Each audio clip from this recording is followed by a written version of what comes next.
Hey everyone, welcome to the Bruce Williams channel. Today I want to talk about two watches that I am a fan of. I love the Seamaster. I've owned several Seamasters over the years.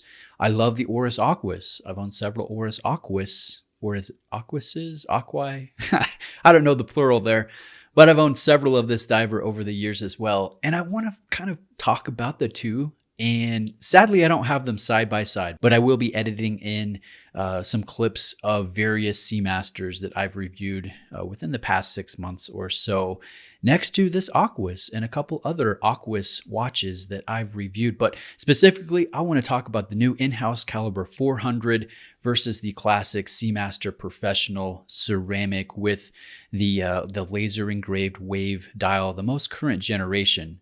Now, I know a lot of people are saying, you know what, the Aquis, it looks good, but why would you buy an Aquis when you can spend a little bit more and get an Omega Seamaster? And I think that's a great point. So let's talk nuances, let's talk differences, let's talk details of these two. Let's start with retail price. The Aquis comes in at $3,500 full retail on the bracelet. The Seamaster Professional comes in at $5,200 on the bracelet. But as you guys know, that's not the whole story. The Aquis seems to be selling in the mid 2000s. If you look on Watch Recon, you guys can see there have been a few examples that have sold around that price. And that's the going rate right now. That is subject to change. This is a new release. The Seamaster seems to be going in the mid 4,000s if you're going to be purchasing it with a discount. You can get it a little bit cheaper if you're going gray market, maybe if you're going used, maybe if you're not getting the bracelet, but essentially it's about the mid fours for that watch. So going rate wise, the Oris is about $2,000 less expensive than the Omega. So keep that in mind. The Omega is a more expensive watch, and so it should beat the Aquis in just about every category. They're both 300 meters of water resistance. The Aquis has no helium release valve. The Seamaster does have a helium release wart up by the 10 o'clock position. They both have dome sapphire crystals. The Oris does not have good anti-reflective treatment. The Omega has excellent anti-reflective treatment. 10-year warranty with the Oris, which is industry leading here at this point. It is roughly double the 5-year of the Seamaster from Omega. Recommended service interval with Omega, they say every 5 to 8 years. Oris says every decade. So Oris is pulling ahead in those two categories. But let's talk the movements now. I'll start with the Oris Calibre 400. 28,800 beats per hour, a silicon escapement, 120 hours of power reserve, which is roughly 5 days. And this is regulated to accuracy of -3 to +5 seconds per day, which is a little bit tighter than COSC specifications, which are -4 to +6 seconds per day. Now let's compare that with the 8800 caliber in the Seamaster. This one has a beat rate of 25,200 beats per hour. It has a silicon balance, 55 hours of power reserve, and is regulated to the same tolerances as the Calibre 400, which is -3 to +5 seconds per day. Now here's some differences. The Oris was tested to 2,250 Gauss, and it was anti-magnetic to that amount. The Seamasters are tested to 15,000 Gauss, which is just an absolutely absurd and ridiculous number. It's overkill. Really, the 2,250 is overkill for everyday use, but each Omega is tested to that amount, which is incredibly impressive. The Oris has no certifications officially. The Omega Seamaster will be COSC certified and certified by the Swiss Federal Institute of Metrology, and that's where that anti-magnetic testing takes place up to that 15,000 Gauss amount.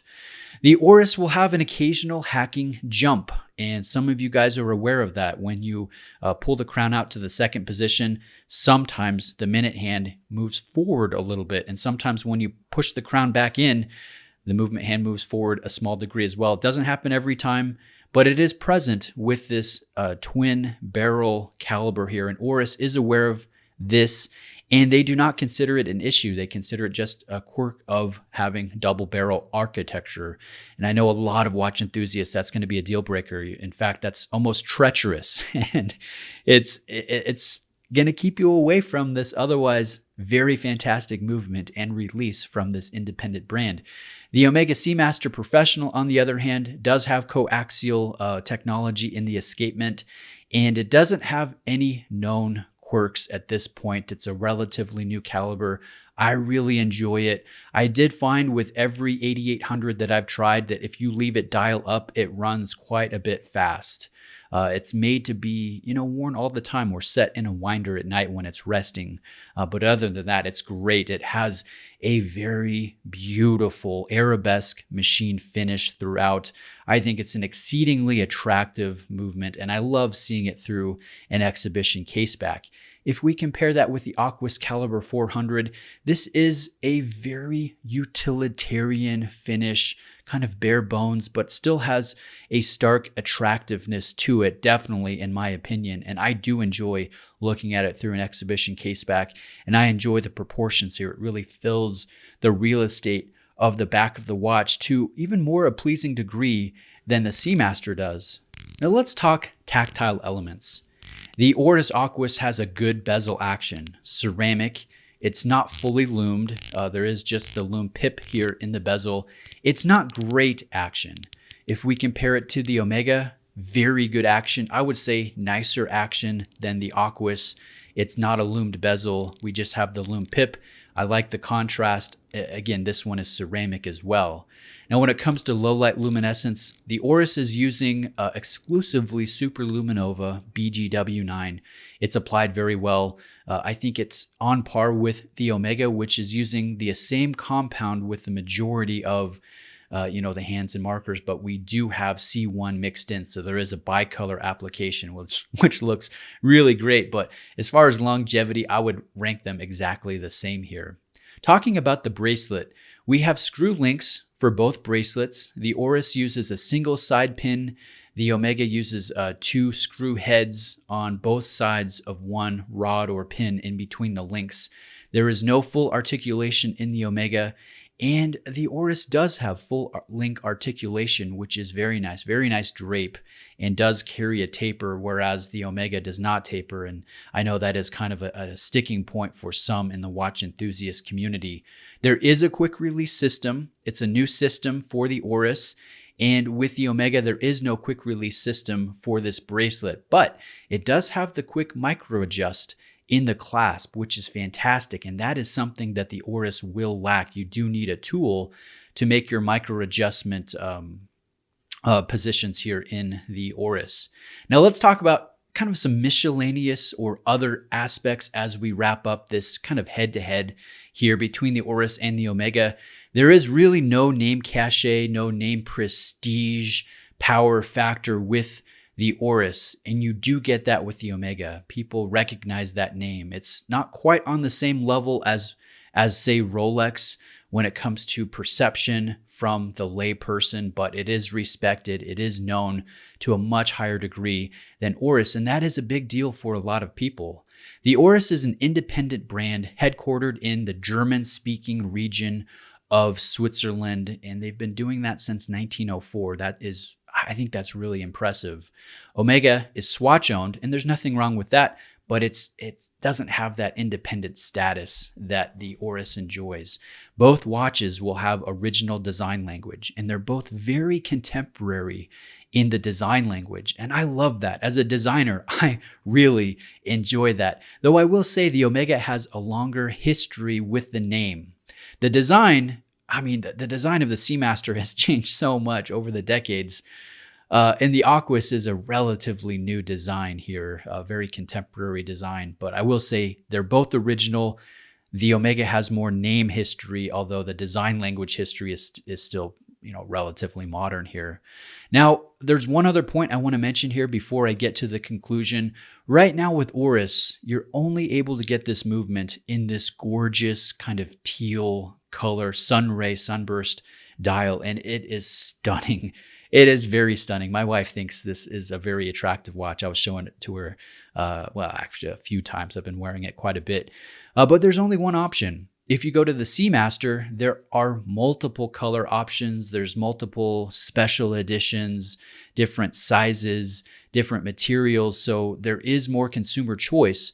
when it comes to the Omega. So that brings us to the conclusion here, which is better? I will say, in my opinion, the Seamaster is easily the better watch here. But I have to keep in mind, it's also roughly $2,000 more expensive. And so it's expected that it should beat the pants off of the Oris Aquis. I think the Omega is a better first luxury purchase. In fact, I think it's the best first luxury watch that you can buy, but really anybody can buy. It's versatile. It has all the components that I think are so exciting as a watch enthusiast. Very few negative elements. Again, it does have more prestige, more cachet, more name brand recognition, and that is a big factor for a lot of people spending over $4,000 for the first time. Now let's talk about the Aquis. I will say this is in a league of its own. It's cheaper than the Black Bay 58. It's more available than the Black Bay 58. In fact, I can't think of another watch that carries similar specifications, let alone an in-house movement.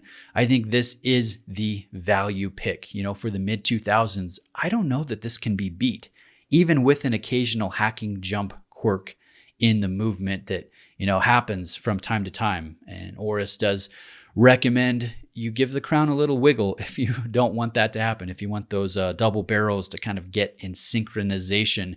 So is that annoying? Is that stupid? Yeah, it is. In fact, there are other double barrel architecture movements out there that do not have the little wiggle in the hacking that happens from time to time. Doesn't happen every time, happens from time to time. And so they don't think it's a problem. I know most of you watching this video might even be up in arms about this. It will be a huge deal, but I've got to look at this. I've got to look at the price. I've got to look at the design language, the 10-year warranty, the 10-year service interval, the 120 hours of power reserve, that -3 to +5 seconds a day accuracy, 5-position adjustment, the 2,250 Gauss anti-magnetic properties, the fact that it's in-house, it's independent, it's original. And I look at the price, and really, there's nothing else that competes in this segment. It really is in a league of its own. And so I think this is the value pick. I think this is for the enthusiast that really just does not care about name brand recognition. They want their watch to fly under the radar, but carry all of those specs that are important to many watch enthusiasts. This is for the collector that really just doesn't want to go above the $4,000 price point.